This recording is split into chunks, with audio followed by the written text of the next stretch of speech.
Avant de plonger dans cette histoire incroyable, pensez à vous abonner à la chaîne et à activer la cloche. Ici, chaque récit a quelque chose à dire, et vous ne voudrez pas en manquer un seul. La concession Étoile Prestige brillait sous le soleil de la ville comme un temple du luxe. Les façades en verre reflétaient les voitures rutilantes alignées dans l'allée, chacune plus chère et plus rare que la précédente. À l'intérieur, le marbre poli scintillait, et l'odeur subtile du cuir neuf flottait dans l'air, créant une atmosphère de sophistication presque intimidante. Madame Lemoine, directrice de l'établissement depuis 5 ans, se tenait derrière son bureau en acajou, les doigts entrelacés, observant le hall comme un général surveillant son champ de bataille. Elle aimait le pouvoir que lui conférait son rôle. Ici, elle décidait qui méritait d'entrer et qui devait être éconduit. Mais derrière son sourire poli et ses manières impeccables se cachait un esprit étroit et un jugement impitoyable. Elle croyait profondément que certains clients, en raison de leur apparence ou de leur origine, n'avaient pas leur place dans ce sanctuaire du luxe. Ce matin-là, alors qu'elle corrigeait des factures sur son ordinateur, elle aperçut un homme entrer. Il était noir, élégant, vêtu d'un costume parfaitement ajusté, avec des chaussures en cuir brillant et une mallette en main. Son allure était calme, assurée, presque royale. Mais aux yeux de Madame Lemoine, tout cela importait peu. Son esprit se bloqua sur un seul jugement, il n'a rien à faire ici. Sans même chercher à comprendre ses intentions, elle se leva et appela un de ses assistants d'un geste sec. « Préparez-vous. Je ne veux pas qu'il reste ici. » Son ton ne laissait place à aucune discussion. L'idée d'expulser un client, simplement à cause de sa couleur de peau, semblait à Madame Lemoine parfaitement naturelle, un petit geste pour maintenir l'ordre de son royaume. Pendant ce temps, l'homme avançait dans le hall, observant chaque détail avec attention, la disposition des voitures, la propreté impeccable, les plaques en argent qui indiquaient les modèles. Il ne montrait aucun signe d'inquiétude, et son calme contrastait étrangement avec la nervosité croissante de l'équipe de Madame Lemoine. Ce que la directrice ignorait complètement, c'est que derrière ce client ordinaire se cachait une vérité qui allait bouleverser toutes ses certitudes.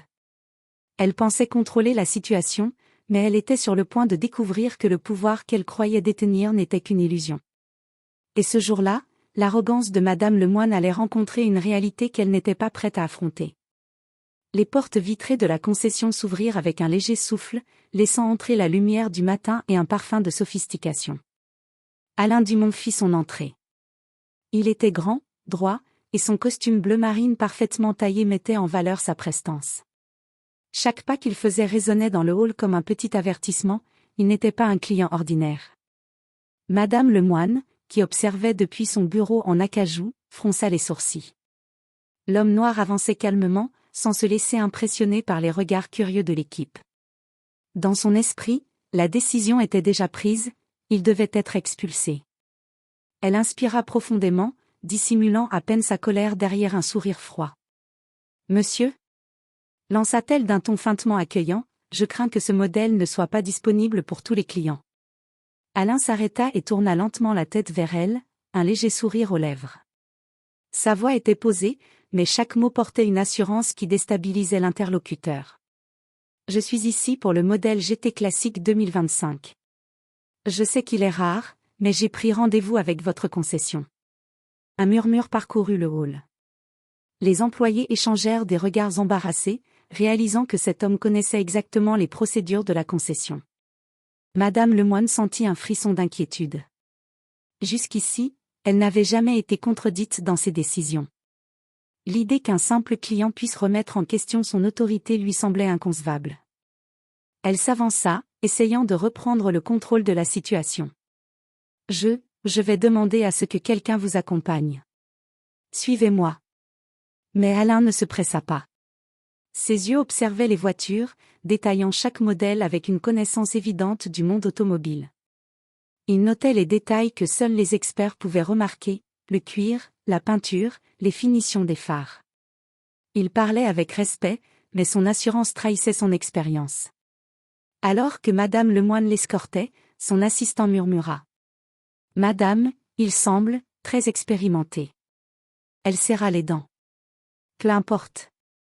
Il doit partir. » Mais ce que Madame Lemoine ignorait encore, c'est que cet homme, qu'elle jugeait sur des préjugés superficiels, allait bientôt révéler une identité qui bouleverserait toute sa conception du pouvoir et du respect.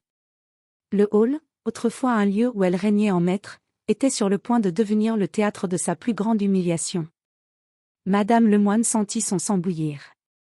Elle avait préparé toute sa matinée pour maintenir l'ordre dans sa concession, et voilà qu'un client noir, sûr de lui, osait défier ses règles invisibles.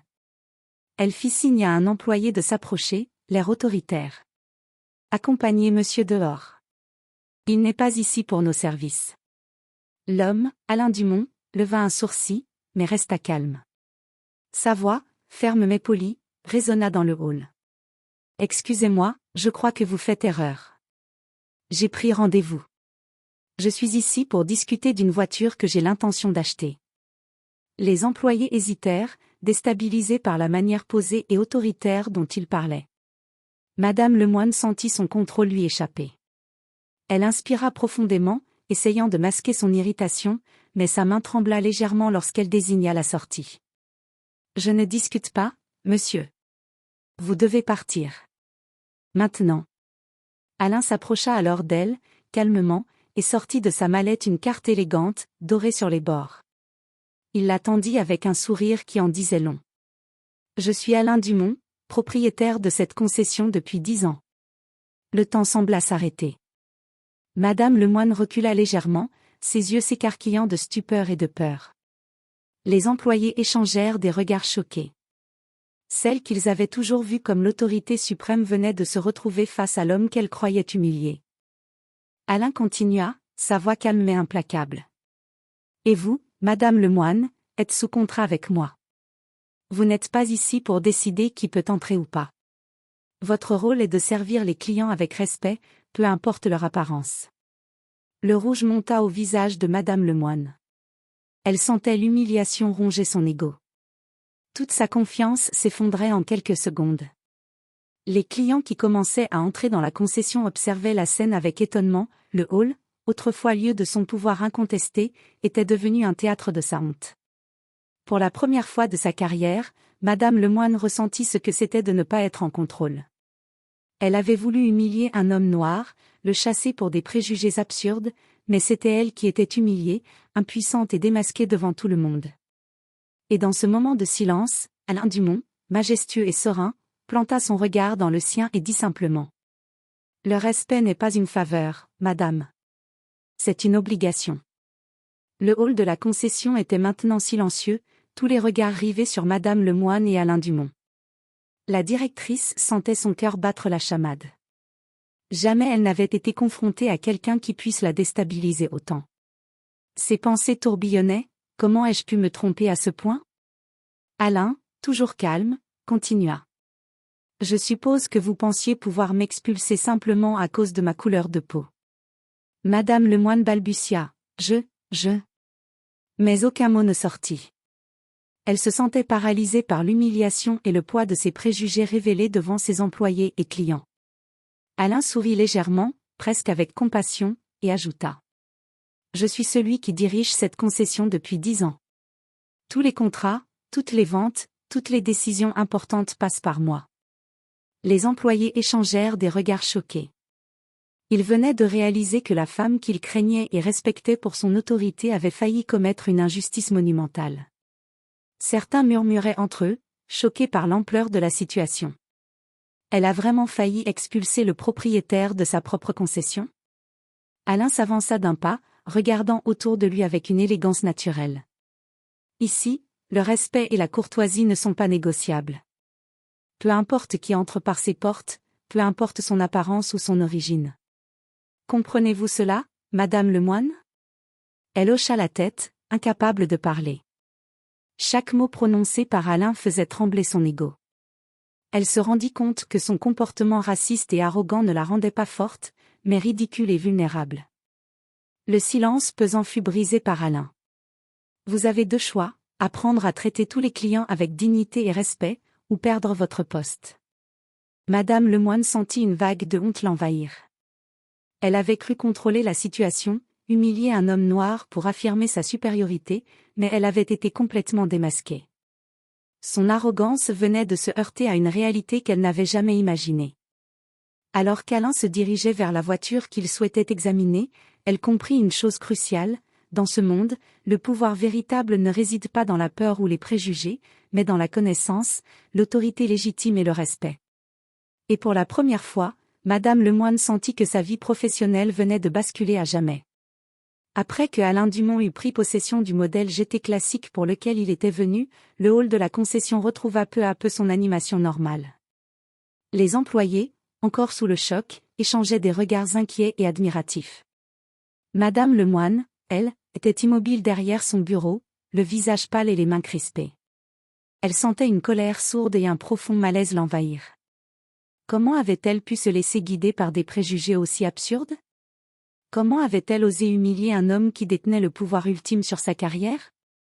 Toutes ces certitudes s'effondraient, laissant place à un sentiment de honte et de regret intense. Alain, avant de quitter la concession, se retourna et planta son regard dans le sien. Madame Lemoine, chaque action a une conséquence. Les choix basés sur le racisme et l'arrogance ne mènent jamais à rien de bon. Je vous offre une chance de réparer vos erreurs.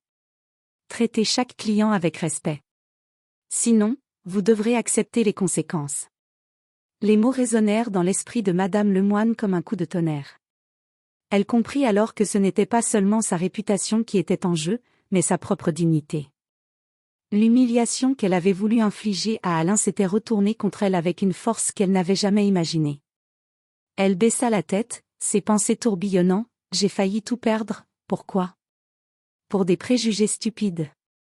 Elle sentit la honte envahir chaque fibre de son être. Ce jour-là, Madame Lemoine fit une promesse silencieuse à elle-même: elle changerait. Elle ne pourrait jamais effacer l'humiliation qu'elle avait subie, mais elle pouvait apprendre de ses erreurs et se comporter avec justice et respect à l'avenir. Alain, magnanime, quitta la concession, laissant derrière lui un hall silencieux et une leçon gravée dans le cœur de Madame Lemoine. Elle avait voulu humilier un homme noir, mais ce fut elle qui apprit la leçon la plus douloureuse de sa vie. La directrice raciste avait cru exercer son pouvoir, mais elle avait été confrontée à une vérité plus grande que son arrogance. Et dans le silence de la concession, le regret devint son compagnon permanent.